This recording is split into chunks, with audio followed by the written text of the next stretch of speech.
What's up, boy? What's up, boys? What's the name of this crit shit? Crit shit. Crit shit. Racing crit. Slapping. Yo, what's up, boys? Welcome back to Crit Shit Podcast episode number 2. No, episode number 3. 3. We on 3. I forgot that we filmed this morning. We did. It's kind of been a long day. Interesting after racing at 4 o'clock yesterday, racing at 7 o'clock today. It's a strange dynamic. Lucas got second on the day. We can't. First loser. Can't complain. It's crazy. It's crazy to feel disappointed with second after getting a dummy dub yesterday. Most of the time we would have been ecstatic about this result, but we're going crazy. But after you got blood in the water once, you're a continual blood in the water every time. Today wasn't a big preem day, so we weren't out hunting. It was all kind of for the finish. I tried going for like $100 preem, and I just didn't feel it. I was like, I don't have any pop. I think the biggest preem I saw was $120 today.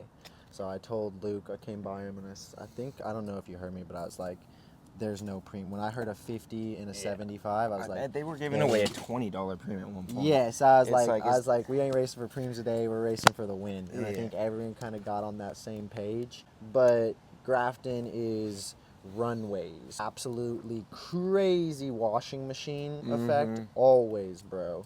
Always crazy. It was a sick course. It was. It was sick. Less tar than yesterday. Less tar. So it didn't feel like you were continuously flatting. Yes. But wide ass roads. Whew. Wide ass roads. I mean, it was 4 or 5 lanes wide. Easy to move up. Yeah. We were, for the first 15 minutes, we were tail gunning. The commentators, they were like, Austin Outlaw is struggling at the back. And I was like nose breathing. And I'm like, what they said it one lap, about? And I came by and I gave them the thumbs up. And they said, they're not struggling. I said, no, sir. And then like 2 laps from then, I think 1 lap from then, I was off the front. It wasn't too difficult to move up today. Yeah. So I want to talk a little bit about the course. It was pretty rad. Really liked it. It was super wide, like we were saying. But it was a right turn, kind of up this little tiny bump. Another right turn. That turn kind of got sort of hectic. That was, Straight into a left turn, that dipped down, came up again, so that made it very, like, it would bunch up, and then we did the second to last turn, which was another right turn. Crazy tight. That turned into a downhill, and then we came into the most technical turn of the night, which was practically, not a 180, maybe it was an acute angle. It was an acute angle turn. Yeah, but it was so wide you could take it at but it's off camber. That was the thing, is that people were hot routing around the outside, and I told a couple guys, I was like, that's knocking on death's door today. I don't know, bro. I feel like outside was fastest on that line. You like the hot route? I did not. I mean, it was fast, but people would, like, when we're full tilt, people would hot route it around on my outside, and I'd be like, you're going to hit that barrier. At some point, the tires go. Yeah. At some point, the tires go, man. And if I'm going full tilt through a corner and you're coming around my outside and I left that door open for me to get into the space, and you just like, shoot, I'm like, I don't know. You know what's crazy? What's crazy? Calling you out again. We do not like this kid on this channel. He did the same thing to me today that he did to you. I was coming up on the inside from the second to last turn, so it wasn't like a last minute dive bomb. Yeah. It was like I was working up just like everybody else will. That's a good place to pass. And bro looks at me, starts scooting forward, looking at me, then chops me. Yeah. No, he makes and then I sprint by him and then chop him out and chop back in. I'm like, bro, like he'll literally make eye contact with you and then proceed to put you into the barriers. I would like to think that, like, if I'm ever in the situation where I've chopped someone or Luke's chopped someone, and I know it's happened. It happens when these things. There's a way to do it and be discreet. There's a way to do it and be discreet, but there's also, like, I never feel like I do it in pure malicious intention. I push a small gap, but I don't ever look in someone's eyes and be like, that's crazy, you're gonna die. It's like there's got to be a little bit more respect amongst riders. And it gets I know everyone. That's coming from young people too. That is coming from young people. Coming from the youngest to That's coming from people who wild out in the Peloton and have been told we wild out in the Peloton because we'll just be like, that's crazy. That's a small gap. Yeah, I've never been told I'm a sketchy rider, but the amount of people that come up to me and they're like, bro, your boy is so fucking sketchy. And I'm like, okay, did he cut a crash? He didn't. Did you beat him? He didn't. So he's doing something right. There's a point in which the race shifts, and I feel like for myself, it's 10 laps to go, where you have to become ruthless. Yeah.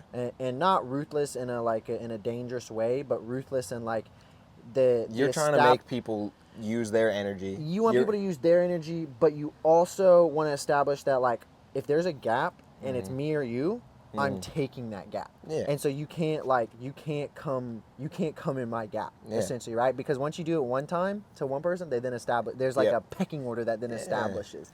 It's very Euro-esque style, which I think is coming to crit racing right now. Because it wasn't like that, I don't think, before. It's a lot more, but like now it's just like rah rah rah, which we're gonna all figure this out. I think we're all gonna raise the level of each other. It'll get more chaotic. It'll get safer. Some crazy stuff's going to happen, and we'll have to calm it down, and everyone's going to have a conversation about it. And I feel like those conversations are starting to happen. Dog, the fact that Holmes, he came into the last turn on the inside.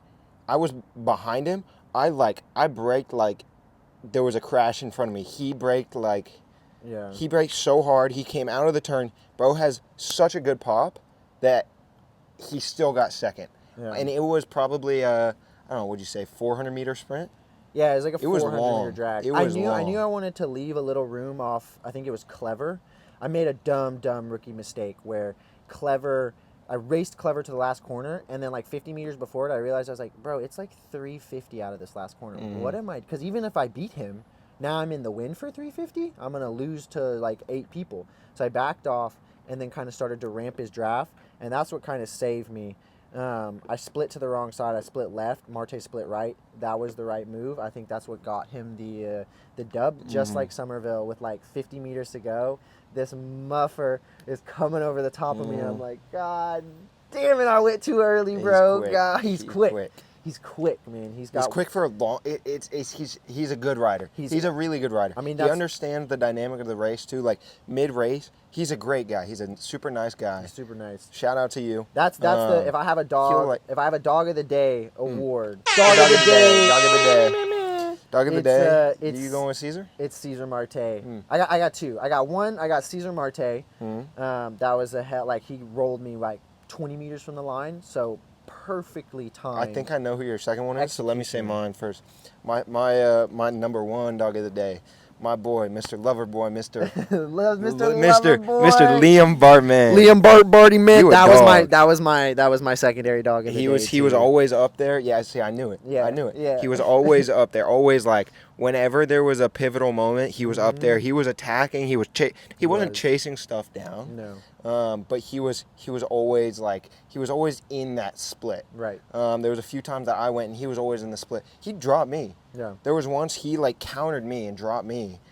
Just plain. It wasn't like, oh, he did this or that. He just dropped me. He's a strong rider. No, he was calmer in the Pelo today, which is what we were talking about the day before. So dog finished 5th. 5th place. 5th place. That's 5th place for another young gun. Where were you in the? You were up there in the finish. I don't know. Check the results. 13th again. Damn. Mr. 13th place, bro. I was 13 at Tulsa. 13 at Tulsa. 31 here. 13th night 1. 13th today, bro. Man, 13's your lucky number, I guess. That's crazy.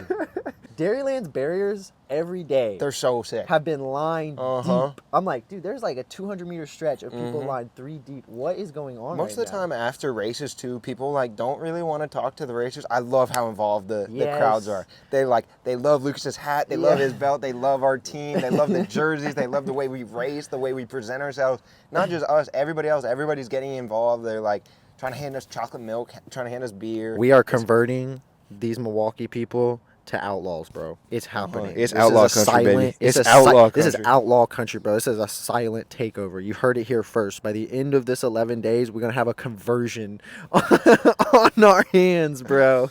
On our hands. It's outlaw country, baby. It's Chris shit country, baby. It's Crit shit. Crit Episode shit 3. country. See you boys later. Deuces. Let's get it.